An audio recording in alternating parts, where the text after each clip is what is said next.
पहले तो हमने सुना था good Taliban bad Taliban, good militant bad militant. अब उमर अब्दुल्ला साहब आके लेके आए हैं गुड बीजेपी और बैड बीजेपी। गुड बीजेपी है वाजपेयी साहब, उनने इंटरव्यू में बोला कि अगर वो जिंदा होते और इस वक्त ताकत में होते तो उनके अंडर फिर काम करते। But BJP is an ideological party. मतलब यह है कि उनको एड होमिनम मीन्स उनको बीजेपी से कोई प्रॉब्लम नहीं है। शायद मोदी जी घास नहीं डालते हैं, आगे कोई घास डालेगा तो जाके उनकी गोद में बैठेंगे जैसे वो बैठे थे पहले 90s में, जब उनके फॉरेन मिनिस्टर भी थे और कॉमर्स मिनिस्टर थी।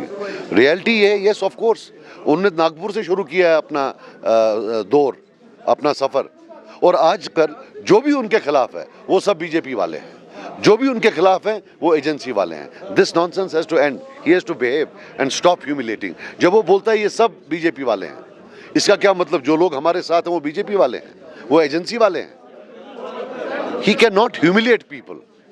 बार बार उसको आदत हो गई है हर एक को ह्यूमिलेट करना।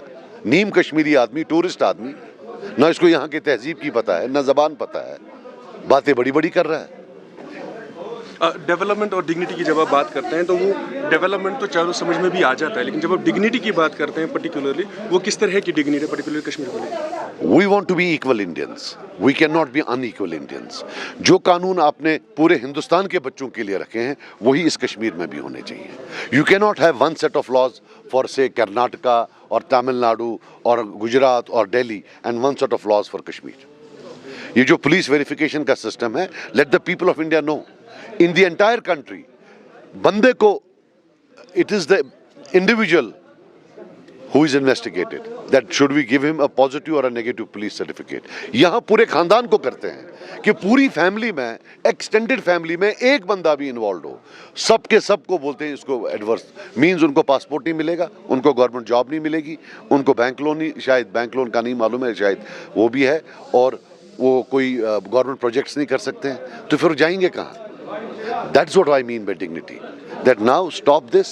Let every Kashmiri have the same dignity which every other citizen of India has. आपने स्पीच में ये भी कहा था कि नेशनल कॉन्फ्रेंस है वो जिम्मेदार है यहाँ के हालात के लिए, खराब जब हालात हुए और जितने लोगों को उन्होंने मरवाया था। Of course. अब तो फेक एनकाउंटर्स की बात आ रही है। मैं नहीं बोल रहा हूँ, सरकार बोल रही है कि सबसे ज्यादा फेक एनकाउंटर्स फारूक अब्दुल्ला के साहब में हुए हैं, के टाइम में हुए हैं। He has blood on his hands and he will be answerable for it.